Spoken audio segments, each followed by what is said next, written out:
ನಮಸ್ಕಾರ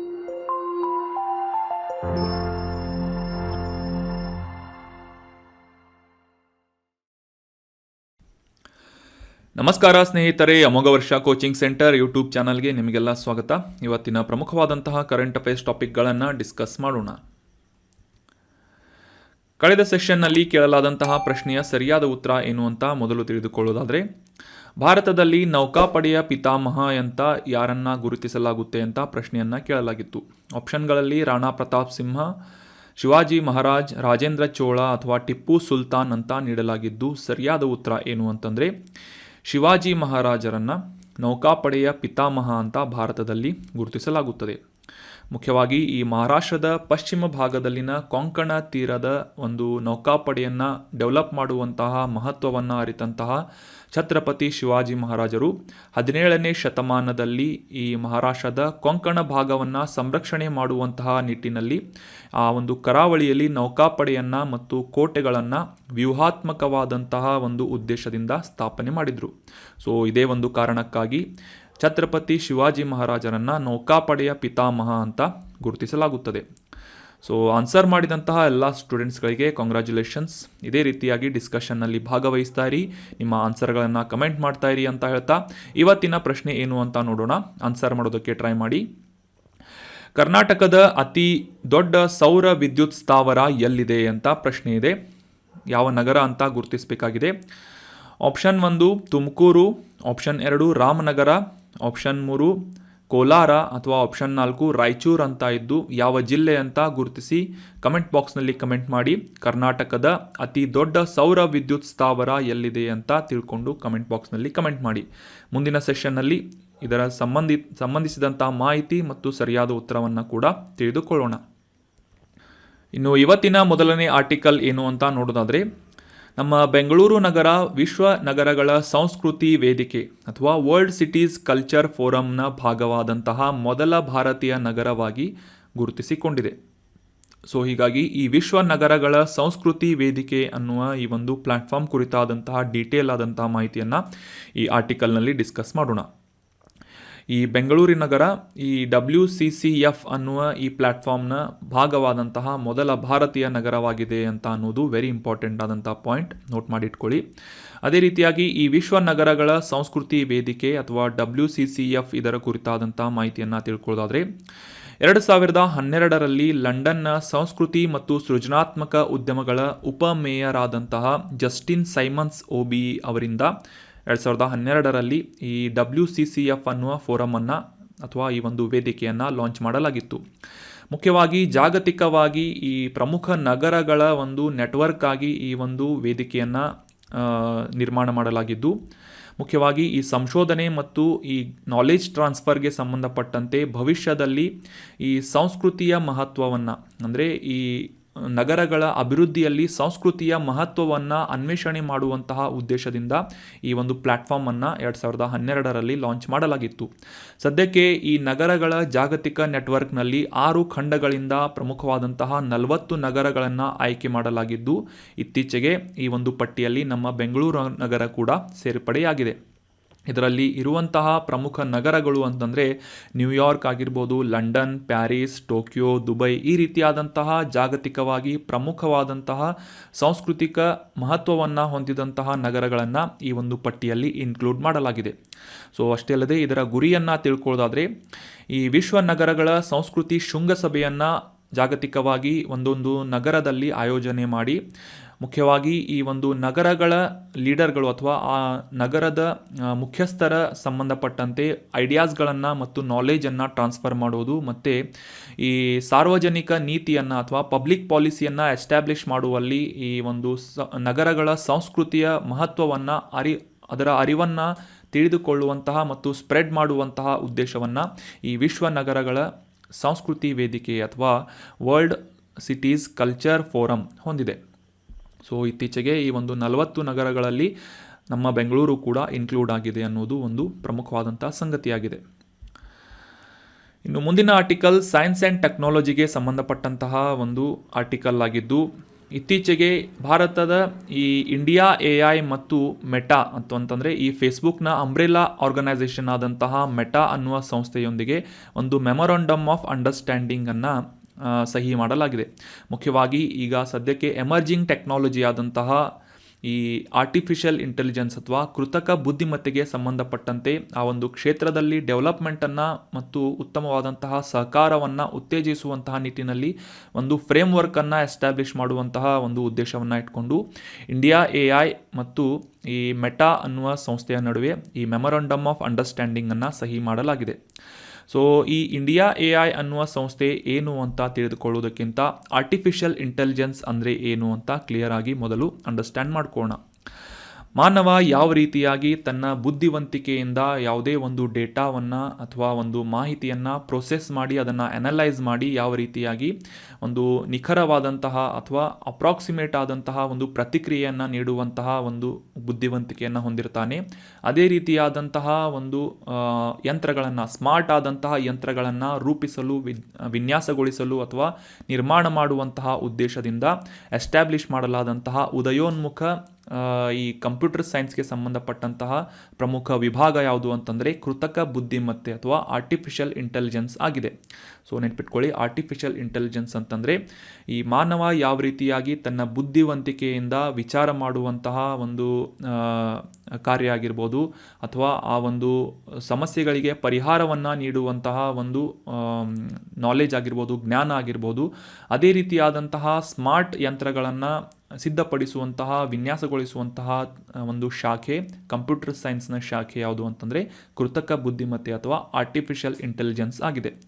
ಸೊ ಇದೇ ಒಂದು ಆರ್ಟಿಫಿಷಿಯಲ್ ಇಂಟೆಲಿಜೆನ್ಸ್ ವಿಭಾಗದಲ್ಲಿ ಡೆವಲಪ್ಮೆಂಟ್ ಮಾಡಲು ಅಂದರೆ ಭಾರತದಲ್ಲಿ ಈ ಒಂದು ಆರ್ಟಿಫಿಷಿಯಲ್ ಇಂಟೆಲಿಜೆನ್ಸ್ ವಿಭಾಗಕ್ಕೆ ಸಂಬಂಧಪಟ್ಟಂತೆ ಒಂದು ಪ್ರೋತ್ಸಾಹವನ್ನು ನೀಡುವಂಥ ಉದ್ದೇಶದಲ್ಲಿ ಭಾರತದ ರಾಷ್ಟ್ರೀಯ ಕೃತಕ ಬುದ್ಧಿಮತ್ತೆ ಪೋರ್ಟಲನ್ನು 2020 ಮೇ ತಿಂಗಳಲ್ಲಿ ಪ್ರಾರಂಭ ಮಾಡಲಾಗಿತ್ತು.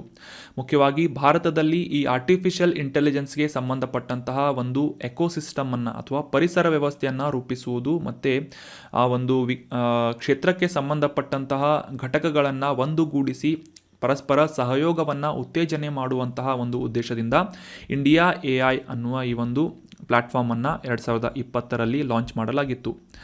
ಈ ಒಂದು ಪ್ಲ್ಯಾಟ್ಫಾರ್ಮನ್ನು ಲಾಂಚ್ ಮಾಡುವಂತಹ ನಿಟ್ಟಿನಲ್ಲಿ ಪ್ರಮುಖ ಪಾತ್ರವನ್ನು ವಹಿಸಿದಂತಹ ಸಂಸ್ಥೆಗಳು ಯಾವುವು ಅಂತಂದರೆ ministry of information technology, electronics and information technology ಅಥವಾ MeitY ಅಂತ ಈ ಒಂದು ಸಚಿವಾಲಯವನ್ನು ಗುರುತಿಸಲಾಗುತ್ತೆ.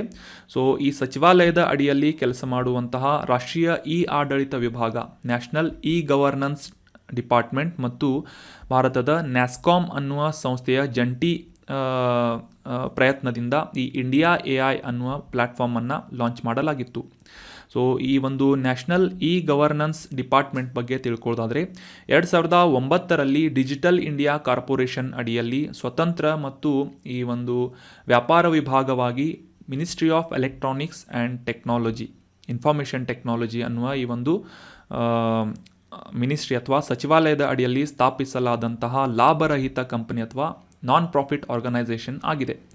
ಸೊ ಅದೇ ರೀತಿಯಾಗಿ ಈ ಒಂದು ಇಂಡಿಯಾ AIಯನ್ನು ಎಸ್ಟಾಬ್ಲಿಷ್ ಮಾಡಲು ಪ್ರಮುಖ ಪಾತ್ರವನ್ನು ವಹಿಸಿದಂತಹ ಇನ್ನೊಂದು ಸಂಸ್ಥೆಯಾದಂತಹ NASSCOM, ಈ ಒಂದು NASSCOM ಅನ್ನುವ ಸಂಸ್ಥೆಯ ಬಗ್ಗೆ ತಿಳ್ಕೊಳ್ಳೋದಾದರೆ national association for software and services companies ಅನ್ನುವ ಈ ಒಂದು ಫುಲ್ ಫಾರ್ಮನ್ನು ಹೊಂದಿದಂತಹ NASSCOM ಅನ್ನುವ ಸಂಸ್ಥೆ ಭಾರತದಲ್ಲಿ ನಾನ್ ಪ್ರಾಫಿಟ್ ಆರ್ಗನೈಸೇಷನ್ ಆಗಿ ಕೆಲಸವನ್ನು ಮಾಡ್ತಾ ಇದೆ.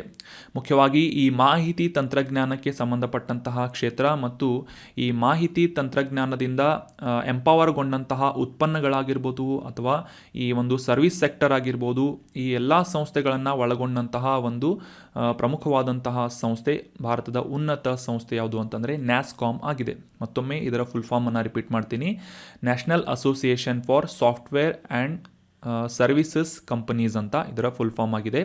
ಇದು ಮುಖ್ಯವಾಗಿ ಭಾರತದಾದ್ಯಂತ ಇರುವಂತಹ ಆಂಬಿಷಿಯಸ್ ಇಂಡಸ್ಟ್ರಿಯಲಿಸ್ಟ್ಸ್ ಅಥವಾ ಮಹತ್ವಾಕಾಂಕ್ಷಿ ಹೊಂದಿದಂತಹ ಉದ್ಯಮಿಗಳು ಅಂತಂದರೆ TCS ಆಗಿರ್ಬೋದು, ಇನ್ಫೋಸಿಸ್ ಆಗಿರ್ಬೋದು ಅಥವಾ ವಿಪ್ರೋ ಆಗಿರ್ಬೋದು, ಈ ರೀತಿಯಾದಂತಹ ಮಹತ್ವಾಕಾಂಕ್ಷಿ ಹೊಂದಿದಂತಹ ಉದ್ಯಮಿಗಳು, ವಿದ್ಯಾರ್ಥಿಗಳು, ವೃತ್ತಿಪರರು, ಶಿಕ್ಷಣ ತಜ್ಞರು ಮತ್ತು ಈ ಕೃತಕ ಬುದ್ಧಿಮತ್ತೆಗೆ ಸಂಬಂಧಪಟ್ಟಂತಹ ಕ್ಷೇತ್ರದಲ್ಲಿ ಕೆಲಸ ಮಾಡುವಂತಹ ಎಲ್ಲ ರೀತಿಯಾದಂತಹ ಜನರನ್ನು ಒಂದುಗೂಡಿಸುವಂತಹ ಒಂದು ಏಕೈಕ ಉನ್ನತ ಸಂಸ್ಥೆ ಯಾವುದು ಅಂತಂದರೆ, ನಾಲೆಜ್ ಸೆಂಟರ್ ಯಾವುದು ಅಂತಂದರೆ ನ್ಯಾಸ್ಕಾಮ್ ಆಗಿ ಗುರುತಿಸಿಕೊಳ್ಳುತ್ತದೆ.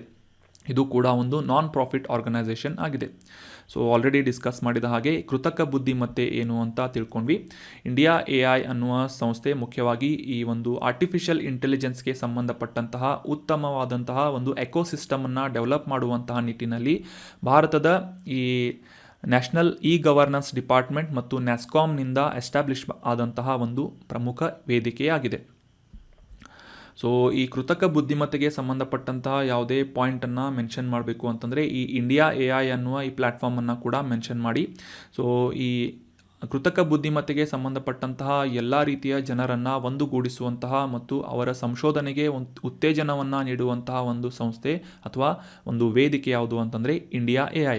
ಸದ್ಯಕ್ಕೆ ಫೇಸ್ಬುಕ್ನ ಅಂಬ್ರೆಲಾ ಕಂಪನಿಯಾದಂತಹ ಮೆಟಾದೊಂದಿಗೆ ತಿಳುವಳಿಕೆ ಪತ್ರ ಅಥವಾ ಮೆಮೊರಂಡಮ್ ಆಫ್ ಅಂಡರ್ಸ್ಟ್ಯಾಂಡಿಂಗನ್ನು ಈ ಕೃತಕ ಬುದ್ಧಿಮತ್ತೆಗೆ ಸಂಬಂಧಪಟ್ಟಂತಹ ಅಭಿವೃದ್ಧಿಯನ್ನು ಮಾಡಲು ಸಹಿ ಹಾಕಿದೆ ಅಥವಾ ಒಂದು MOU ಸಹಿ ಹಾಕಿದೆ ಅಂತ ನಾವು ಕಾಂಟೆಕ್ಸ್ಟನ್ನು ಕೂಡ ಅಂಡರ್ಸ್ಟ್ಯಾಂಡ್ ಮಾಡ್ಕೊಂಡ್ವಿ. ಇನ್ನು ಮುಂದಿನ ಆರ್ಟಿಕಲ್ ಮ್ಯಾಪಿಂಗ್ ರಿಲೇಟ್ ಆದಂತಹ ಮಾಹಿತಿಯಾಗಿದೆ. ಅಷ್ಟೇ ಅಲ್ಲದೆ ಈ ಎನ್ವೈರ್ಮೆಂಟ್ಗೆ ಸಂಬಂಧಪಟ್ಟಂತೆ ಪ್ರಮುಖವಾದಂತಹ ವೆರಿ ಇಂಪಾರ್ಟೆಂಟ್ ಟಾಪಿಕ್ ಆಗಿದೆ. ಏನು ಅಂತ ಕಾಂಟೆಕ್ಸ್ಟನ್ನು ಅರ್ಥ ಮಾಡ್ಕೊಳ್ಳೋದಕ್ಕಿಂತ ಮುಂಚೆ, ಜಾಗತಿಕವಾಗಿ ಈ ಹವಾಮಾನ ಬದಲಾವಣೆಯ ಕಾರಣದಿಂದಾಗಿ, ಅದರಲ್ಲೂ ಮುಖ್ಯವಾಗಿ ಈ ಒಂದು ಜಾಗತಿಕ ಉಷ್ಣಾಂಶ ಹೆಚ್ಚುತ್ತಿರುವಂತಹ ಕಾರಣಕ್ಕಾಗಿ ಈ ಜಾಗತಿಕ ಸಮುದ್ರದ ಮಟ್ಟ ಏನಾಗ್ತಾ ಇದೆ, ಹೆಚ್ಚುತ್ತಾ ಇದೆ. ಸೊ ಈ ರೀತಿಯಾಗಿ ಸಮುದ್ರ ಮಟ್ಟ ಹೆಚ್ಚುವಂತಹ ಒಂದು ಕಾರಣಕ್ಕಾಗಿ ಜಾಗತಿಕವಾಗಿ ಸಾಕಷ್ಟು ಸಣ್ಣ ಸಣ್ಣ ದ್ವೀಪಗಳು ಮುಳುಗಡೆಯನ್ನು ಹೊಂದ್ತಾ ಇವೆ. ಸೊ ಇದೇ ರೀತಿಯಾಗಿ ಮುಂದಿನ ದಿನಗಳಲ್ಲಿ ಭವಿಷ್ಯದಲ್ಲಿ ಸಮುದ್ರದಲ್ಲಿ ಕಣ್ಮರೆಯಾಗುವಂತಹ ಸಾಧ್ಯತೆ ಇರುವಂತಹ ಪ್ರಮುಖ ದ್ವೀಪಗಳ ಪಟ್ಟಿಯನ್ನು ಮಾಡಿದ್ದು, ಅದರಲ್ಲಿ ಟುವಾಲು ಅನ್ನುವ ಒಂದು ದ್ವೀಪ ಪ್ರಮುಖವಾದಂತಹ ಒಂದು ಅಗ್ರಗಣ್ಯ ಲಿಸ್ಟ್ನಲ್ಲಿ ಬಂದಿದೆ ಅಂತ ಈ ಒಂದು ವಿಜ್ಞಾನಿಗಳಿಂದ ರೀಸೆಂಟಾಗಿ ಈ ಒಂದು ಮಾಹಿತಿಯನ್ನು ಪಬ್ಲಿಷ್ ಮಾಡಲಾಗಿತ್ತು. ಸೊ ಈ ರೀತಿಯಾಗಿ ಯಾವ ರೀತಿಯ ಒಂದು ಜಾಗತಿಕ ಉಷ್ಣಾಂಶ ಹೆಚ್ಚುತ್ತಿರುವಂತಹ ಕಾರಣಕ್ಕಾಗಿ ಈ ಸಣ್ಣ ದ್ವೀಪಗಳ ಮೇಲೆ ಯಾವ ರೀತಿಯಾಗಿ ಪ್ರತಿಕೂಲವಾದಂತಹ ಪರಿಣಾಮ ಉಂಟಾಗ್ತಾ ಇದೆ, ತಮ್ಮ ಜೀವನ ನಡೆಸುವಂತಹ ತಮ್ಮ ಪ್ರದೇಶವನ್ನು ಕಳೆದುಕೊಳ್ಳುವಂತಹ ಒಂದು ಭೀತಿ ಎದುರಾಗ್ತಾ ಇದೆ ಅಂತ ನಾವು ಈ ಒಂದು ಎನ್ವೈರ್ಮೆಂಟ್ಗೆ ಸಂಬಂಧಪಟ್ಟಂತಹ ಮಾಹಿತಿಯನ್ನು ಎಸ್ಸೆಗಳಲ್ಲಿ ಏನಾದರೂ ಮೆನ್ಷನ್ ಮಾಡಬೇಕು ಅಂತ ಅಥವಾ ಈ ಆನ್ಸರ್ ರೈಟಿಂಗ್ನಲ್ಲಿ ಮೆನ್ಷನ್ ಮಾಡಬೇಕು ಅಂತಂದರೆ ಈ ಟುವಾಲು ಅನ್ನುವ ದ್ವೀಪದ ಬಗ್ಗೆ ಕಂಪಲ್ಸರಿಯಾಗಿ ಮೆನ್ಷನ್ ಮಾಡಿ. ಸೊ ಈ ಟುವಾಲು ಅನ್ನುವ ದ್ವೀಪ ನ್ಯೂಸ್ನಲ್ಲಿರುವುದರಿಂದ ಇದಕ್ಕೆ ಸಂಬಂಧಪಟ್ಟಂತಹ ಕೆಲವೊಂದಿಷ್ಟು ಮ್ಯಾಪಿಂಗ್ ರಿಲೇಟ್ ಆದಂತಹ ಕೆಲವೊಂದಿಷ್ಟು ಬೇಸಿಕ್ ಇನ್ಫಾರ್ಮೇಷನ್ಗಳನ್ನು ಅಂಡರ್ಸ್ಟ್ಯಾಂಡ್ ಮಾಡ್ಕೊಳ್ಳೋಣ. ಎಕ್ಸಾಮ್ನಲ್ಲಿ ಆಬ್ಜೆಕ್ಟಿವ್ ಕ್ವಶನ್ನಲ್ಲಿ ಕೇಳ್ಬೋದು ಟುವಾಲು ದ್ವೀಪ ಎಲ್ಲಿದೆ ಅಂತ. ಸೊ ಹೀಗಾಗಿ ಅದರ ಬಗ್ಗೆ ಡೀಟೇಲ್ ಆಗಿ ಅಂಡರ್ಸ್ಟ್ಯಾಂಡ್ ಮಾಡ್ಕೊಳ್ಳೋಣ. ಇದಕ್ಕಿಂತ ಮುಂಚೆ ಎಲ್ಲೀಸ್ ಐಲ್ಯಾಂಡ್ಸ್ ಅಂತ ಕರೆಸಿಕೊಳ್ತಾ ಇದ್ದುವಂತಹ ಈ ಒಂದು ಟುವಾಲು ಅನ್ನುವ ದ್ವೀಪ ಪಶ್ಚಿಮ ಮಧ್ಯ ಪೆಸಿಫಿಕ್ ಮಹಾಸಾಗರದಲ್ಲಿರುವಂತಹ ದ್ವೀಪ ಸಮೂಹಗಳ ರಾಷ್ಟ್ರವಾಗಿ ಗುರುತಿಸಿಕೊಳ್ಳುತ್ತದೆ. ಈ ಪೆಸಿಫಿಕ್ ಮಹಾಸಾಗರದಲ್ಲಿರುವಂತಹ ಹವಾಯಿ ಮತ್ತು ಆಸ್ಟ್ರೇಲಿಯಾದ ಮಧ್ಯದಲ್ಲಿರುವಂತಹ ಈ ಒಂದು ಟುವಾಲು ದ್ವೀಪದ ರಾಜಧಾನಿ ಯಾವುದು ಅಂತಂದರೆ ಫುನಾಫುಟಿ ಅಂತ. ಸೊ ಈ ಕಿರಿಬಾಟಿ ಮತ್ತು ಫಿಜಿ ರಾಷ್ಟ್ರಗಳ ನಡುವೆ, ಅಂದರೆ ಇವು ಕೂಡ ದ್ವೀಪ ಸಮೂಹಗಳ ರಾಷ್ಟ್ರಗಳಾಗಿದ್ದು ಅವುಗಳ ನಡುವಿರುವಂತಹ ಒಂದು ದ್ವೀಪಗಳ ಸಮೂಹ ಟುವಾಲು ಅನ್ನುವ ದ್ವೀಪ ಸಮೂಹ ಆಗಿದೆ. ಸೊ ಮುಖ್ಯವಾಗಿ 9 ಸಣ್ಣ ಹವಳದ ದ್ವೀಪಗಳಿಂದ ಈ ವಾಯುವ್ಯದಿಂದ ಆಗ್ನೇಯಕ್ಕೆ ವ್ಯಾಪಿಸಿರುವಂತಹ ಒಂದು ದ್ವೀಪಗಳ ಸರಪಳಿಯನ್ನು ಹೊಂದಿರುವಂತಹ ದ್ವೀಪ ಟುವಾಲು ಅನ್ನುವ ದ್ವೀಪವಾಗಿದೆ. ಮುಖ್ಯವಾಗಿ ಈ ದ್ವೀಪದಲ್ಲಿ ಕೃಷಿಯನ್ನು ಅವಲಂಬನೆ ಹೊಂದಿದಂತಹ ರೈತರು ಮತ್ತು ಈ ವಿದೇಶದಲ್ಲಿ ಕೆಲಸ ಮಾಡುವಂತಹ ನಾಗರಿಕರಿಂದ ಪಡೆದುಕೊಳ್ಳುವಂತಹ ಒಂದು ಆರ್ಥಿಕತೆ ಅಥವಾ ಆ ಒಂದು ಹಣಕಾಸಿನ ಬೆಂಬಲವನ್ನು ಹೊಂದಿದಂತಹ ಆರ್ಥಿಕತೆಯನ್ನು ಈ ಟುವಾಲು ದ್ವೀಪದ ಜನರು ಅವಲಂಬನೆಯನ್ನು ಹೊಂದಿದ್ದಾರೆ. ಮುಖ್ಯವಾಗಿ ಈ ತಗ್ಗು ಪ್ರದೇಶದಲ್ಲಿರುವಂತಹ ಈ ಒಂದು ಟುವಾಲು ದ್ವೀಪ ಸಾಕಷ್ಟು ನೈಸರ್ಗಿಕ ವಿಕೋಪಗಳಾದಂತಹ ಚಂಡಮಾರುತ ಆಗಿರ್ಬೋದು, ಸುನಾಮಿಗಳಿಂದ ಸಾಕಷ್ಟು ಬೆದರಿಕೆಯನ್ನು ಮೇಲಿಂದ ಮೇಲೆ ಎದುರಿಸ್ತಾ ಇರುತ್ತೆ. ಅದೇ ರೀತಿಯಾಗಿ ಈ ಜಾಗತಿಕ ಉಷ್ಣಾಂಶ ಹೆಚ್ಚುತ್ತಿರುವಂತಹ ಸಂದರ್ಭದಲ್ಲೂ ಕೂಡ ಈ ಒಂದು ಟುವಾಲು ಅನ್ನುವ ದ್ವೀಪ ಮುಂದಿನ ವರ್ಷಗಳಲ್ಲಿ ಕಣ್ಮರೆಯಾಗುವಂತಹ ಸಾಧ್ಯತೆಯಾಗಿದೆ ಅಂತ ಕೂಡ ಇತ್ತೀಚೆಗೆ ಒಂದು ಮಾಹಿತಿಯನ್ನು ನೀಡಲಾಗಿದೆ ಅಥವಾ ಪಬ್ಲಿಷ್ ಮಾಡಲಾಗಿದೆ. ಸೊ ಈ ಇಮೇಜ್ನಲ್ಲಿ ಕ್ಲಿಯರ್ ಆಗಿ ನೋಡ್ಬೋದು, ಪೆಸಿಫಿಕ್ ಮಹಾಸಾಗರದ ಪಶ್ಚಿಮ ಭಾಗದಲ್ಲಿರುವಂತಹ ಈ ಕಿರಿಬಾಟಿ ದ್ವೀಪದ ಕೆಳಗಿರುವಂತಹ ಚಿಕ್ಕ ದ್ವೀಪಗಳ ಸಮೂಹ ಟುವಾಲು ಅನ್ನುವ ದ್ವೀಪವಾಗಿದೆ. ಸೊ ಆಗಲೇ ತಿಳಿಸಿದ ಹಾಗೆ ಈ ಆಸ್ಟ್ರೇಲಿಯಾ ಮತ್ತು ಹವಾಯಿ ದ್ವೀಪಗಳ ನಡುವಿರುವಂತಹ ಒಂದು ದ್ವೀಪಗಳ ಸಮೂಹ ರಾಷ್ಟ್ರ ಯಾವುದು ಅಂತಂದರೆ ಟುವಾಲು ಅನ್ನುವ ದ್ವೀಪವಾಗಿದೆ. ಸೊ ಅದೇ ರೀತಿಯಾಗಿ ಫಿಜಿ ದ್ವೀಪದ ಬಗ್ಗೆ ಡಿಸ್ಕಸ್ ಮಾಡಿದ್ವಿ. ನಂತರ ಕಿರಿಬಾಟಿ ಅನ್ನುವ ದ್ವೀಪದ ಬಗ್ಗೆ ಕೂಡ ಡಿಸ್ಕಸ್ ಮಾಡಿದ್ವಿ. ಈ ಎರಡೂ ದ್ವೀಪಗಳ ನಡುವೆ ಮಧ್ಯದಲ್ಲಿರುವಂತಹ ಟುವಾಲು ಅನ್ನುವ ದ್ವೀಪ ಮುಂದಿನ ವರ್ಷಗಳಲ್ಲಿ ಒಂದು ಪ್ರದೇಶ ಮುಳುಗಡೆಯನ್ನು ಹೊಂದಲಿದೆ ಅಂತ ಪ್ರಿಡಿಕ್ಷನನ್ನು ಮಾಡಲಾಗಿದೆ. ಸೊ ವೆರಿ ಇಂಪಾರ್ಟೆಂಟ್ ಏನು ಅಂತಂದರೆ ಈ ಟುವಾಲು ಅನ್ನುವ ದ್ವೀಪ ಈ ಜಾಗತಿಕ ಉಷ್ಣಾಂಶದ ಕಾರಣಕ್ಕಾಗಿ ಭವಿಷ್ಯದಲ್ಲಿ ಕಣ್ಮರೆಯಾಗುತ್ತಿರುವಂತಹ ದ್ವೀಪವಾಗಿದೆ ಅನ್ನೋದು ಇದೊಂದು ಪಾಯಿಂಟ್. ಇನ್ನೊಂದು ಈ ಆಬ್ಜೆಕ್ಟಿವ್ ಕ್ವಶನ್ ಏನು ಕೇಳ್ಬೋದು ಅಂತಂದರೆ ಈ ಟುವಾಲು ದ್ವೀಪ ಎಲ್ಲಿದೆ ಅಂತ ಕೇಳಿದರೆ ಪೆಸಿಫಿಕ್ ಮಹಾಸಾಗರದಲ್ಲಿರುವಂತಹ ದ್ವೀಪ ಸಮೂಹಗಳ ರಾಷ್ಟ್ರ ಟುವಾಲು ಅನ್ನುವ ದ್ವೀಪವಾಗಿದೆ ಅಂತ ನೀವು ನೆನ್ಪಿಟ್ಕೊಳ್ಳಿ. ಇನ್ನು ಮುಂದಿನ ಆರ್ಟಿಕಲ್ ಕೂಡ ಸೈನ್ಸ್ ಆ್ಯಂಡ್ ಟೆಕ್ನಾಲಜಿಗೆ ಸಂಬಂಧಪಟ್ಟಂತಹ ಒಂದು ಆರ್ಟಿಕಲ್ ಆಗಿದ್ದು, ಇತ್ತೀಚೆಗೆ ಅಮೆರಿಕದ ಬಾಹ್ಯಾಕಾಶ ಸಂಶೋಧನಾ ಸಂಸ್ಥೆಯಾದಂತಹ ನಾಸಾದಿಂದ ಲಾಂಚ್ ಮಾಡಲಾದಂತಹ ಒಸಿರಿಸ್ ರೆಕ್ಸ್ ಅನ್ನುವ ಬಾಹ್ಯಾಕಾಶ ನೌಕೆ ಈ ಬೆನ್ನು ಅನ್ನುವ ಕ್ಷುದ್ರ ಗ್ರಹದಿಂದ ಕೆಲವೊಂದಿಷ್ಟು ಸ್ಯಾಂಪಲ್ಗಳನ್ನು ಪಡೆದುಕೊಂಡು ಮತ್ತೆ ಭೂಮಿಗೆ ಅತ್ತ ಮರಳುತ್ತಾ ಇದೆ ಅಂತ ನ್ಯೂಸನ್ನು ಪಬ್ಲಿಷ್ ಮಾಡಲಾಗಿದೆ ನಾಸಾದಿಂದ. ಸೊ ಹೀಗಾಗಿ ಈ ಒಂದು ಒಸಿರಿಸ್ ರೆಕ್ಸ್ ಅನ್ನುವ ಈ ಬಾಹ್ಯಾಕಾಶ ನೌಕೆಯ ಬಗ್ಗೆ ಡೀಟೇಲ್ ಆಗಿ ಈ ಒಂದು ಆರ್ಟಿಕಲ್ನಲ್ಲಿ ಡಿಸ್ಕಸ್ ಮಾಡೋಣ. ಸೊ ಅದೇ ರೀತಿಯಾಗಿ ಈ ಒಂದು ಸ್ಪೇಸ್ ಕ್ರಾಫ್ಟ್ನಿಂದ ಅನ್ವೇಷಣೆಯನ್ನು ಮಾಡಲು ಕಳಿಸಿದಂತಹ ಬೆನ್ನು ಅನ್ನುವ ಕ್ಷುದ್ರ ಗ್ರಹದ ಬಗ್ಗೆ ಕೂಡ ಡೀಟೇಲ್ ಆಗಿ ಈ ಒಂದು ಆರ್ಟಿಕಲ್ನಲ್ಲಿ ಡಿಸ್ಕಸ್ ಮಾಡೋಣ. ಸೊ ಈ ಒಸಿರಿಸ್ ರೆಕ್ಸ್ ಅನ್ನುವುದು ನಾಸಾದಿಂದ ಲಾಂಚ್ ಮಾಡಲಾದಂತಹ ಒಂದು ಪ್ರಮುಖವಾದಂತಹ ಒಂದು ಬಾಹ್ಯಾಕಾಶ ನೌಕೆಯಾಗಿದ್ದು, ಈ ಕ್ಷುದ್ರ ಗ್ರಹಗಳ ಒಂದು ಮಾಹಿತಿಯನ್ನು ಪಡೆದುಕೊಳ್ಳುವುದಕ್ಕೆ, ಅದರಲ್ಲೂ ಕೂಡ ಭೂಮಿಯಿಂದ ಸಮೀಪದಲ್ಲಿ ಅಂತಂತಂದರೆ ಸುಮಾರು 30 ಕೋಟಿ ಕಿಲೋಮೀಟರ್ಗೂ ಹೆಚ್ಚು ದೂರದಲ್ಲಿರುವಂತಹ, ಅಂದರೆ ಇದು ಭೂಮಿಗೆ ಸಮೀಪ ಇರುವಂತಹ ಒಂದು ಕ್ಷುದ್ರಗ್ರಹ ಅಂತ ಅನ್ಕೋತೀವಿ. ಈ ಬೆನ್ನು ಅನ್ನುವ ಕ್ಷುದ್ರಗ್ರಹವನ್ನು ಅನ್ವೇಷಣೆ ಮಾಡುವಂತಹ ನಿಟ್ಟಿನಲ್ಲಿ ಈ ಒಸಿರಿಸ್ ರೆಕ್ಸ್ ಅನ್ನುವ ಬಾಹ್ಯಾಕಾಶ ನೌಕೆಯನ್ನು ಲಾಂಚ್ ಮಾಡಲಾಗಿತ್ತು ನಾಸಾದಿಂದ. ಸೊ ಮುಖ್ಯವಾಗಿ ಈ ಒಸಿರಿಸ್ ರೆಕ್ಸ್ನ ಫುಲ್ ಫಾರ್ಮ್ ಏನು ಅಂತ ತಿಳ್ಕೊಳ್ಳೋದಾದರೆ origin spectral interpretation resource identification security regolith explorer ಅನ್ನುವುದು ಈ ಒಸಿರಿಸ್ ರೆಕ್ಸ್ನ ಫುಲ್ ಫಾರ್ಮ್ ಆಗಿದೆ. ಸೊ ಫುಲ್ ಫಾರ್ಮ್ ಅಷ್ಟೊಂದು ಇಂಪಾರ್ಟೆಂಟ್ ಇಲ್ಲ, ಆದರೆ ಈ ಒಸಿರಿಸ್ ರೆಕ್ಸ್ ಅನ್ನುವ ಈ ಒಂದು ಬಾಹ್ಯಾಕಾಶ ನೌಕೆ ಇದನ್ನು ಲಾಂಚ್ ಮಾಡಿದಂತಹ ಉದ್ದೇಶ ಮುಖ್ಯವಾಗಿದೆ. ಸೊ ಆಗಲೇ ತಿಳಿಸಿದ ಹಾಗೆ ಈ ಒಂದು ಇಮೇಜ್ನಲ್ಲಿ ಕಾಣುವಂತಹ ಬೆನ್ನು ಅನ್ನುವ ಕ್ಷುದ್ರಗ್ರಹದ ಅನ್ವೇಷಣೆಗಾಗಿ 2016 ಸೆಪ್ಟೆಂಬರ್ನಲ್ಲಿ ಈ ಯುನೈಟೆಡ್ ಸ್ಟೇಟ್ಸ್ನ ಬಾಹ್ಯಾಕಾಶ ಸಂಶೋಧನಾ ಸಂಸ್ಥೆಯಾದಂತಹ ನಾಸಾದಿಂದ ಈ ಒಸಿರಿಸ್ ರೆಕ್ಸ್ ಅನ್ನುವ ಸ್ಪೇಸ್ ಕ್ರಾಫ್ಟನ್ನು ಲಾಂಚ್ ಮಾಡಲಾಗಿತ್ತು.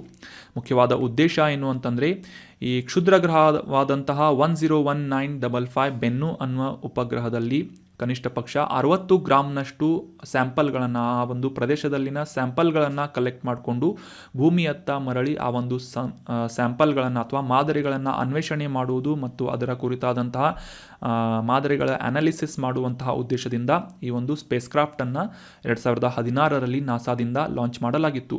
ಸೊ ಈ ಒಸಿರಿಸ್ ರೆಕ್ಸ್ನಿಂದ ತಂದಂತಹ ಈ ಒಂದು ಮಾದರಿಗಳನ್ನು ಅನ್ವೇಷಣೆ ಮಾಡುವುದರಿಂದ ಭೂಮಿ ಯಾವ ರೀತಿಯಾಗಿ ರೂಪುಗೊಂಡಿತು ಮತ್ತು ಈ ಒಂದು ಭೂಮಿಯ ಮೇಲೆ ಯಾವ ರೀತಿಯಾಗಿ ಜೀವನ ಪ್ರಾರಂಭಗೊಂಡಿತು ಮತ್ತು ಅದೇ ರೀತಿಯಾಗಿ ಈ ಸೌರಮಂಡಲದಲ್ಲಿರುವಂತಹ ಕ್ಷುದ್ರ ಗ್ರಹಗಳ ಕೆಲವೊಂದಿಷ್ಟು ಬೇಸಿಕ್ ಇನ್ಫಾರ್ಮೇಷನ್ಗಳನ್ನು ಮಾಹಿತಿಯನ್ನು ಸಂಗ್ರಹಿಸಿ ಅವುಗಳ ಬಗ್ಗೆ ಅಧ್ಯಯನ ಮಾಡುವಂತಹ ಉದ್ದೇಶದಿಂದ ಈ ಒಸಿರಿಸ್ ರೆಕ್ಸ್ ಅನ್ನುವ ಬಾಹ್ಯಾಕಾಶ ನೌಕೆಯನ್ನು ಲಾಂಚ್ ಮಾಡಲಾಗಿತ್ತು ನಾಸಾದಿಂದ. ಸೊ ಅದೇ ರೀತಿಯಾಗಿ ಈ ಕ್ಷುದ್ರ ಗ್ರಹಗಳು ಅಂದರೆ ಏನು ಅಂತ ನೀವೆಲ್ಲ ಆಲ್ರೆಡಿ ಭೂಗೋಳದಲ್ಲಿ ಸಾಕಷ್ಟು ಬಾರಿ ಓದಿರ್ತೀರಿ, ಆದರೂ ಕೂಡ ಮತ್ತೊಮ್ಮೆ ರಿಪೀಟ್ ಮಾಡೋಣ. ಶತಕೋಟಿ ವರ್ಷಗಳ ಹಿಂದೆ ಈ ಸೌರವ್ಯೂಹದ ರಚನೆಯಾಗುತ್ತಿರುವಂತಹ ಸಂದರ್ಭದಲ್ಲಿ ಪೂರ್ಣ ಪ್ರಮಾಣದ ಗ್ರಹಗಳಾಗದೆ ಉಪಗ್ರಹಗಳು ಆಗದೆ ಉಳಿದುಕೊಂಡಿರುವಂತಹ ಬಾಹ್ಯಾಕಾಶದ ಅವಶೇಷಗಳಾಗಿ ಸೂರ್ಯನನ್ನು ಸುತ್ತುತ್ತಿರುವಂತಹ ಸಣ್ಣ ಕಲ್ಲಿನ ಆಕಾಶಕಾಯಗಳನ್ನು ಕ್ಷುದ್ರ ಗ್ರಹಗಳು ಅಂತ ಕರೆಯಲಾಗುತ್ತದೆ. ಸಾಮಾನ್ಯವಾಗಿ ಈ ಮಂಗಳ ಮತ್ತು ಗುರುಗ್ರಹಗಳ ನಡುವೆ ಕ್ಷುದ್ರ ಗ್ರಹಗಳ ಪಟ್ಟಿಯಲ್ಲಿ ಹೆಚ್ಚಾದಂತಹ ಸಂಖ್ಯೆಯ ಕ್ಷುದ್ರ ಗ್ರಹಗಳನ್ನು ಅಥವಾ ಆಸ್ಟ್ರಾಯ್ಡ್ಸ್ಗಳನ್ನು ನಾವು ಕಂಡರೂ ಸಹ ಸೌರವ್ಯೂಹದಾದ್ಯಂತ ಸಾಕಷ್ಟು ಪ್ರದೇಶಗಳಲ್ಲಿ ಈ ರೀತಿಯಾದಂತಹ ಕ್ಷುದ್ರ ಗ್ರಹಗಳನ್ನು ಅಥವಾ ಸಣ್ಣ ಕಲ್ಲಿನ ಆಕಾಶಕಾಯಗಳನ್ನು ನಾವು ಗುರುತಿಸಬಹುದಾಗಿದೆ. So that was about detailed information of OSIRIS REx ಬಾಹ್ಯಾಕಾಶ ನೌಕೆ. ಈ ನೌಕೆಯನ್ನು ಲಾಂಚ್ ಮಾಡಲು ಮುಖ್ಯ ಉದ್ದೇಶ ಏನು ಅಂತಂದರೆ ಬೆನ್ನು ಅನ್ನುವ ಹೆಸರಿನ ಕ್ಷುದ್ರ ಗ್ರಹದ ಅನ್ವೇಷಣೆ ಮತ್ತು ಅದರಿಂದ ತರುವಂತಹ ಒಂದು ಸ್ಯಾಂಪಲ್ಗಳಾಗಿವೆ. ಸೊ ಸದ್ಯಕ್ಕೆ ಈ ಒಂದು 2016ರಲ್ಲಿ ಲಾಂಚ್ ಮಾಡಲಾದಂತಹ ನಾಸಾದಿಂದ ಲಾಂಚ್ ಮಾಡಲಾದಂತಹ ಒಸಿರಿಸ್ ರೆಕ್ಸ್ ಅನ್ನುವ ಬಾಹ್ಯಾಕಾಶ ನೌಕೆ ಭೂಮಿಯತ್ತ ಮರಳುತ್ತಾ ಇದೆ ಅಂತ ಅನ್ನೋದು ಇಂಪಾರ್ಟೆಂಟ್ ಆದಂತಹ ಮಾಹಿತಿ. ಮತ್ತು ಇದನ್ನು ಲಾಂಚ್ ಮಾಡಿದಂತಹ ಬಾಹ್ಯಾಕಾಶ ಸಂಶೋಧನಾ ಸಂಸ್ಥೆ ಯಾವುದು ಅಂತಂದರೆ ಅಮೆರಿಕದ ನಾಸಾ ಸಂಸ್ಥೆಯಾಗಿದೆ. ಇನ್ನು ಮುಂದಿನ ಆರ್ಟಿಕಲ್ ಕೂಡ ನಾರ್ತ್ ಸಿ ಅಥವಾ ಉತ್ತರ ಸಮುದ್ರದ ಬಗ್ಗೆ ಮ್ಯಾಪ್ ರಿಲೇಟ್ ಆದಂತಹ ಮಾಹಿತಿಯನ್ನು ಡಿಸ್ಕಸ್ ಮಾಡೋಣ. ಮೊದಲಿಗೆ ಕಾಂಟೆಕ್ಸ್ಟನ್ನು ಅರ್ಥ ಮಾಡ್ಕೊಳ್ಳೋದಾದರೆ, ಈ ನಾರ್ತ್ ಸಿಯಲ್ಲಿ ಸಾಗ್ತಾ ಇದ್ದಂತಹ 3000 ಕಾರುಗಳನ್ನು ಹೊತ್ತೊಯ್ಯುತ್ತಿದ್ದಂತಹ ಈ ಕಾರ್ಗೋ ಶಿಪ್ ಬೆಂಕಿಗೆ ಆಹುತಿಯಾಗಿದೆ ಅಂತ ನ್ಯೂಸ್ನಲ್ಲಿ ಪಬ್ಲಿಷ್ ಆಗಿತ್ತು.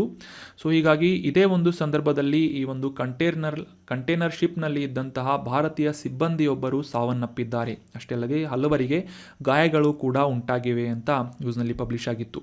ಸೊ ಹೀಗಾಗಿ ಈ ನಾರ್ತ್ ಸಿ ನ್ಯೂಸ್ನಲ್ಲಿರುವುದರಿಂದ ಇದರ ಮ್ಯಾಪಿಂಗ್ ರಿಲೇಟ್ ಆದಂತಹ ಮಾಹಿತಿ ನಮಗೆ examination point of view important ಆಗುತ್ತೆ. ಸೊ ಹೀಗಾಗಿ ಇದರ ಒಂದು ಎಕ್ಸಾಕ್ಟ್ ಲೊಕೇಶನ್ನ ಕ್ಲಿಯರ್ ಆಗಿ ಅಂಡರ್ಸ್ಟ್ಯಾಂಡ್ ಮಾಡ್ಕೊಳ್ಳೋದಕ್ಕೆ ಪ್ರಯತ್ನವನ್ನು ಪಡೋಣ. ಉತ್ತರ ಯುರೋಪ್ನಲ್ಲಿರುವಂತಹ ಒಂದು ಸಮುದ್ರವಾಗಿ ಮುಖ್ಯವಾಗಿ ಅಟ್ಲಾಂಟಿಕ್ ಸಾಗರದ ಭಾಗವಾಗಿ ಈ ಉತ್ತರ ಸಮುದ್ರ ಅಥವಾ ನಾರ್ತ್ ಸಿ ಗುರುತಿಸಿಕೊಳ್ಳುತ್ತದೆ. ಇದು ಹಂಚಿಕೊಳ್ಳುವಂತಹ ಈ ಕರಾವಳಿ ಗಡಿಯನ್ನು ಹಂಚಿಕೊಳ್ಳುವಂತಹ ಪ್ರಮುಖ ದೇಶಗಳು ಯಾವುವು ಅಂತಂದರೆ ಯುನೈಟೆಡ್ ಕಿಂಗ್ಡಮ್, ನಾರ್ವೆ, ದಕ್ಷಿಣಕ್ಕೆ ಡೆನ್ಮಾರ್ಕ್, ಜರ್ಮನಿ, ನೆದರ್ಲ್ಯಾಂಡ್ಸ್, ಬೆಲ್ಜಿಯಂ ಮತ್ತು ಪೂರ್ವಕ್ಕೆ ಫ್ರಾನ್ಸ್ ದೇಶ ಮತ್ತು ಈ ಫರೋ ದ್ವೀಪಗಳನ್ನು ಕೂಡ ಅವುಗಳ ಕರಾವಳಿ ಬಾರ್ಡರ್ಗಳನ್ನು ಈ ಉತ್ತರ ಸಮುದ್ರ ಶೇರ್ ಮಾಡುತ್ತದೆ. ನಾರ್ವೆಯ ಸಾಲ್ಬಾರ್ಟ್ ದ್ವೀಪ ಸಮೂಹ ಕೂಡ ಈ ಉತ್ತರಕ್ಕೆ ಈ ಒಂದು ಉತ್ತರ ಸಮುದ್ರದ ಉತ್ತರಕ್ಕೆ ಲೊಕೇಟ್ ಆಗಿದೆ ಅಂತ ಈ ಒಂದು ಮಾಹಿತಿಯನ್ನು ಅಂಡರ್ಸ್ಟ್ಯಾಂಡ್ ಮಾಡ್ಕೋಬೋದು. ಅದೇ ರೀತಿಯಾಗಿ ಈ ಉತ್ತರ ಸಮುದ್ರ ಅಟ್ಲಾಂಟಿಕ್ ಮಹಾಸಾಗರದೊಂದಿಗೆ ಇಂಗ್ಲಿಷ್ ಚಾನಲ್ನಿಂದ ಸಂಪರ್ಕವನ್ನು ಹೊಂದಿದ್ರೆ ಪೂರ್ವದಲ್ಲಿ ಬಾಲ್ಟಿಕ್ ಸಮುದ್ರದೊಂದಿಗೆ ಕಟ್ಟೆಘಾಟ್ ಮತ್ತು ಸ್ಕಾಗೆ ರಾಕ್ ಅನ್ನುವ ಜಲಸಂಧಿಗಳೊಂದಿಗೆ ಸಂಪರ್ಕವನ್ನು ಸಾಧಿಸುತ್ತದೆ. ಡೀಟೇಲ್ ಆಗಿ ಈ ಮ್ಯಾಪನ್ನು ಅಂಡರ್ಸ್ಟ್ಯಾಂಡ್ ಮಾಡ್ಕೋಣ. ಅದೇ ರೀತಿಯಾಗಿ ಸಾಕಷ್ಟು ಜನನಿಬಿಡ ಕೃತಕ ಜಲಮಾರ್ಗಗಳಲ್ಲಿ ಒಂದಾದಂತಹ ಕೀಲ್ ಅನ್ನುವ ಕಾಲುವೆ ಕೂಡ ಉತ್ತರ ಸಮುದ್ರದ ಬಾಲ್ಟಿಕ್ ಸಮುದ್ರದೊಂದಿಗೆ ಸಂಪರ್ಕಿಸುವುದನ್ನು ನಾವು ಡೀಟೇಲ್ ಆಗಿ ಅಂಡರ್ಸ್ಟ್ಯಾಂಡ್ ಮಾಡ್ಕೋಣ.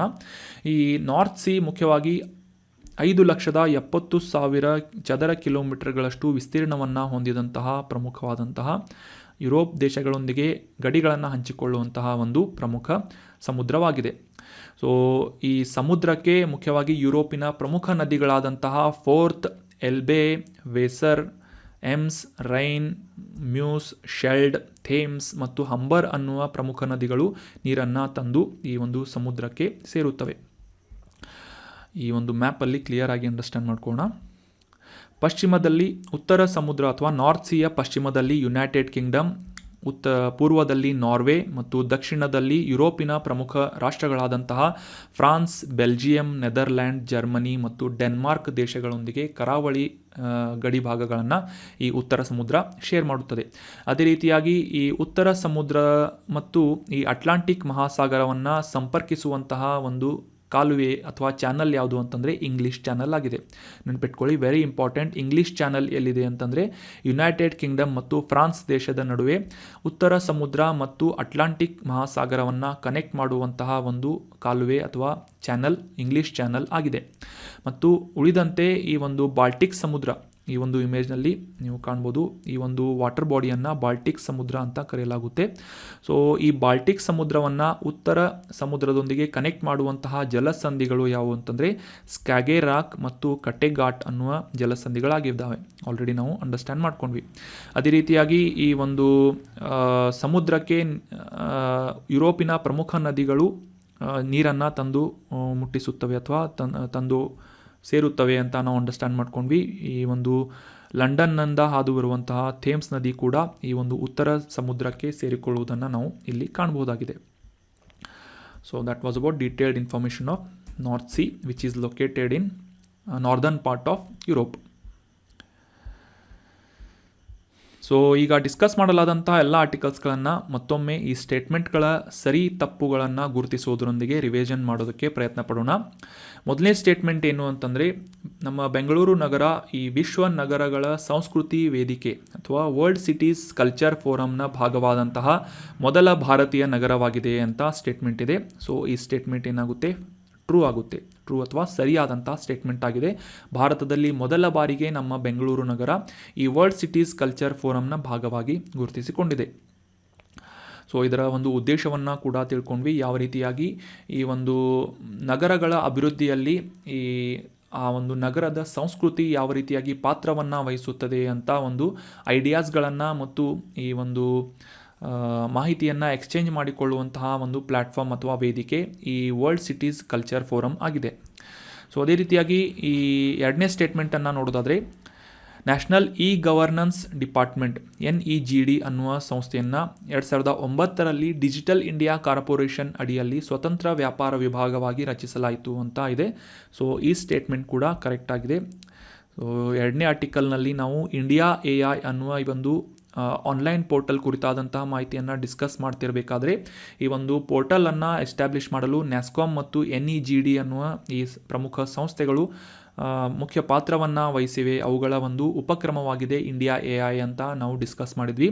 ಅದೇ ರೀತಿಯಾಗಿ ರೀಸೆಂಟಾಗಿ ಈ ಕೃತಕ ಬುದ್ಧಿಮತ್ತೆಗೆ ಸಂಬಂಧಪಟ್ಟಂತಹ ಕ್ಷೇತ್ರಕ್ಕೆ ಅಭಿವೃದ್ಧಿಯನ್ನು ಮಾಡುವಂತಹ ಉದ್ದೇಶದಿಂದ ಈ ಫೇಸ್ಬುಕ್ನ ಅಂಬ್ರೆಲಾ ಆರ್ಗನೈಸೇಷನ್ ಆದಂತಹ ಮೆಟಾ ಮತ್ತು ಈ ಇಂಡಿಯಾ AI ಎರಡು ಸಂಸ್ಥೆಗಳ ನಡುವೆ ಒಂದು ಮೆಮೊರಾಂಡಮ್ ಆಫ್ ಅಂಡರ್ಸ್ಟ್ಯಾಂಡಿಂಗನ್ನು ಸಹಿ ಮಾಡಲಾಗಿದೆ ಅಂತ ಈ ಒಂದು ಆರ್ಟಿಕಲನ್ನು ಡಿಸ್ಕಸ್ ಮಾಡಿದ್ವಿ. ಸೊ ಈ ಸ್ಟೇಟ್ಮೆಂಟ್ ಎರಡನೇ ಸ್ಟೇಟ್ಮೆಂಟ್ ಕರೆಕ್ಟ್ ಆಗಿದೆ. ಇನ್ನು ಮೂರನೇ ಸ್ಟೇಟ್ಮೆಂಟ್ ಏನು ಅಂತಂದರೆ, ಈ ಟುವಾಲು ಅನ್ನುವ ದ್ವೀಪ ಪಶ್ಚಿಮ ಮಧ್ಯ ಅಟ್ಲಾಂಟಿಕ್ ಮಹಾಸಾಗರದಲ್ಲಿರುವಂತಹ ಒಂದು ದ್ವೀಪ ರಾಷ್ಟ್ರವಾಗಿದೆ ಅಂತ ಇದೆ. ಸೊ ಈ ಸ್ಟೇಟ್ಮೆಂಟ್ ಏನಾಗುತ್ತೆ ಅಂತಂದರೆ ಫಾಲ್ಸ್ ಆಗುತ್ತೆ, ತಪ್ಪಾಗುತ್ತೆ. ಯಾಕಂತಂದರೆ ಈ ಮ್ಯಾಪ್ನಲ್ಲಿ ಕ್ಲಿಯರ್ ಆಗಿ ನಾವು ಅಂಡರ್ಸ್ಟ್ಯಾಂಡ್ ಮಾಡ್ಕೊಂಡ್ವಿ, ಪೆಸಿಫಿಕ್ ಮಹಾಸಾಗರದಲ್ಲಿರುವಂತಹ ಈ ದ್ವೀಪ ಸಮೂಹಗಳ ರಾಷ್ಟ್ರ ಟುವಾಲು ಅಂತ ತಿಳ್ಕೊಂಡ್ವಿ. ಈ ಜಾಗತಿಕ ಉಷ್ಣಾಂಶ ಹೆಚ್ಚಾಗ್ತಾ ಇರುವಂತಹ ಸಂದರ್ಭದಲ್ಲಿ ಮುಂದಿನ ಕೆಲವು ವರ್ಷಗಳಲ್ಲಿ ಈ ಟುವಾಲು ಅನ್ನುವ ದ್ವೀಪ ಸಂಪೂರ್ಣವಾಗಿ ಮುಳುಗಿ ಹೋಗಲಿದೆ, ಕಣ್ಮರೆಯಾಗಲಿದೆ ಅಂತ ನಾವು ಈ ಒಂದು ಮಾಹಿತಿಯನ್ನು ಡಿಸ್ಕಸ್ ಮಾಡಿದ್ವಿ. So Pacific Mahasagara is right answer. So ಎರಡನೇ ಸ್ಟೇಟ್ಮೆಂಟ್ ಅಟ್ಲಾಂಟಿಕ್ ಮಹಾಸಾಗರ ಅಂತ ಇದೆ. ಸೊ ಹೀಗಾಗಿ ತಪ್ಪಾದಂಥ ಸ್ಟೇಟ್ಮೆಂಟ್ ಆಗುತ್ತೆ. ಮುಂದಿನ ಸ್ಟೇಟ್ಮೆಂಟ್ ಏನು ಅಂತಂದರೆ, ಈ T-REX ಅನ್ನುವುದು ಬೆನ್ನು ಎಂಬ ಭೂಮಿಯ ಸಮೀಪದಲ್ಲಿರುವಂತಹ ಕ್ಷುದ್ರ ಗ್ರಹವನ್ನು ಅಧ್ಯಯನ ಮಾಡಲು ವಿನ್ಯಾಸಗೊಳಿಸಿದಂತಹ ನಾಸಾದ ಒಂದು ಬಾಹ್ಯಾಕಾಶ ನೌಕೆಯಾಗಿದೆ ಅಂತ ಇದೆ. ಸೊ ಈ ಸ್ಟೇಟ್ಮೆಂಟ್ ಏನಾಗುತ್ತೆ ಅಂತಂದರೆ ತಪ್ಪಾಗುತ್ತೆ, ಫಾಲ್ಸ್ ಆಗುತ್ತೆ. ಯಾಕಂದರೆ T-REX ಅಲ್ಲ, OSIRIS REX ಅಂತ ಇದರ ಫುಲ್ ಫಾರ್ಮ್, ಇದರ ಹೆಸರಾಗಿದೆ, ಬಾಹ್ಯಾಕಾಶ ನೌಕೆ ಹೆಸರು. ಸೊ OSIRIS REX ಅನ್ನುವ ಈ ಬಾಹ್ಯಾಕಾಶ ನೌಕೆಯನ್ನು ಮುಖ್ಯವಾಗಿ ಭೂಮಿಯ ಸಮೀಪ ಇರುವಂತಹ ಈ ಬೆನ್ನು ಅನ್ನುವ ಕ್ಷುದ್ರ ಗ್ರಹದ ಅನ್ವೇಷಣೆ ಮಾಡಿ ಅದರ ಒಂದು ಅಧ್ಯಯನ ಮಾಡಲಿಕ್ಕಾಗಿ 2016ರಲ್ಲಿ ನಾಸಾದಿಂದ ಲಾಂಚ್ ಮಾಡಲಾಗಿತ್ತು. ಸದ್ಯಕ್ಕೆ ಆ ಒಂದು ಬೆನ್ನು ಕ್ಷುದ್ರ ಗ್ರಹದಿಂದ ಪಡೆದುಕೊಂಡಂತಹ ಸ್ಯಾಂಪಲ್ಸ್ಗಳನ್ನು ಪಡೆದುಕೊಂಡು ಸಂಗ್ರಹಿಸಿ ಈ ಭೂಮಿಗೆ ಈ ಒಂದು ಬಾಹ್ಯಾಕಾಶ ನೌಕೆ ವಾಪಸ್ ಆಗ್ತಾ ಇದೆ ಅಂತ ನಾವು ಅಂಡರ್ಸ್ಟ್ಯಾಂಡ್ ಮಾಡ್ಕೊಂಡ್ವಿ. ಸೊ ಮುಂದಿನ ಸ್ಟೇಟ್ಮೆಂಟ್, ಉತ್ತರ ಸಮುದ್ರ ಅಥವಾ ನಾರ್ತ್ ಸಿ ತನ್ನ ಗಡಿಯನ್ನು ಆಫ್ರಿಕನ್ ದೇಶಗಳೊಂದಿಗೆ ಹಂಚಿಕೊಳ್ಳುತ್ತದೆ ಅಂತ ಲಾಸ್ಟ್ ಸ್ಟೇಟ್ಮೆಂಟ್ ಇದೆ. ಸೊ ಈ ಸ್ಟೇಟ್ಮೆಂಟ್ ಕೂಡ ತಪ್ಪಾಗುತ್ತೆ. ಯಾಕಂತಂದರೆ ಯುರೋಪಿನ ಪ್ರಮುಖ ರಾಷ್ಟ್ರಗಳೊಂದಿಗೆ ಕರಾವಳಿಯನ್ನು ಹಂಚಿಕೊಳ್ಳುವಂತಹ ಒಂದು ಪ್ರಮುಖ ಸಮುದ್ರ ನಾರ್ತ್ ಸಿ ಅಂತ ಕೂಡ ಅಂಡರ್ಸ್ಟ್ಯಾಂಡ್ ಮಾಡ್ಕೊಂಡ್ವಿ. ರೀಸೆಂಟಾಗಿ ಈ ಒಂದು ನಾರ್ತ್ ಸಿಯಲ್ಲಿ ಕಾರ್ಗೋ ಶಿಪ್ಗೆ ಬೆಂಕಿ ಹೊತ್ತಿಕೊಂಡಿದ್ದರಿಂದ ಸುಮಾರು 3,000 ಕಾರುಗಳನ್ನು ಹೊತ್ತೊಯ್ತಾ ಇದ್ದಂತಹ ಕಾರುಗಳು ನಾಶವಾಗಿವೆ. ಇದರಲ್ಲಿ ಮುಖ್ಯವಾಗಿ ಬ್ರ್ಯಾಂಡೆಡ್ ಕಾರುಗಳಾದಂತಹ ಆಡಿ, ವೋಕ್ಸ್ವ್ಯಾಗನ್, ಲ್ಯಾಂಬೋರ್ಗಿನಿ ಮತ್ತು ಪೋರ್ಷೆ ಈ ರೀತಿಯಾದಂತಹ ಪ್ರಮುಖ ಬ್ರ್ಯಾಂಡ್ಗಳ ಕಾರುಗಳು ಕೂಡ ನಾಶವಾಗಿವೆ. ಅದಕ್ಕಿಂತ ಇಂಪಾರ್ಟೆಂಟ್, ನಮ್ಮ ಭಾರತೀಯ ಸಿಬ್ಬಂದಿಯೊಬ್ಬರು ಈ ಒಂದು ಸಂದರ್ಭದಲ್ಲಿ ಅನಾಹುತದಲ್ಲಿ ಸಾವನ್ನಪ್ಪಿದ್ದಾರೆ ಅಂತ ನಾವು ಕಾಂಟೆಕ್ಸ್ಟನ್ನು ಅಂಡರ್ಸ್ಟ್ಯಾಂಡ್ ಮಾಡ್ಕೊಂಡ್ವಿ. ಸೊ ಯುರೋಪಿನ ದೇಶಗಳೊಂದಿಗೆ ಈ ಒಂದು ಗಡಿಯನ್ನು ಹಂಚಿಕೊಳ್ಳುವಂತಹ ಸಮುದ್ರ ನಾರ್ತ್ ಸಿ ಆಗಿದೆ, ಆಫ್ರಿಕನ್ ದೇಶ ಅಲ್ಲ. So that was about today's discussion. ಈ ಕಂಟೆಂಟನ್ನು ನಿಮ್ಮ ಎಲ್ಲ ಫ್ರೆಂಡ್ಸ್ಗಳ ಜೊತೆ ಶೇರ್ ಮಾಡಿ. Thank you so much for joining the discussion. ಅದೇ ರೀತಿಯಾಗಿ ರೆಗ್ಯುಲರ್ ಆಗಿ ಈ ಒಂದು ಅಮೋಘ ವರ್ಷ IAS KS ಅಕಾಡೆಮಿಯಲ್ಲಿ ಒಂದು ಮೊಬೈಲ್ ಅಪ್ಲಿಕೇಶನ್ನಲ್ಲಿ ಟೆಸ್ಟ್ಗಳನ್ನು ಕಂಡಕ್ಟ್ ಮಾಡಲಾಗ್ತಾ ಇದೆ. ಅವುಗಳನ್ನು ಫ್ರೀಯಾಗಿ ಅಟೆಂಡ್ ಮಾಡ್ಬೋದು ಅಂತ ಹೇಳ್ತಾ ಆ ಒಂದು ಮೊಬೈಲ್ ಅಪ್ಲಿಕೇಶನನ್ನು ಡೌನ್ಲೋಡ್ ಮಾಡ್ಕೊಳ್ಳಿ. Thank you so much for joining the discussion. Have a nice day.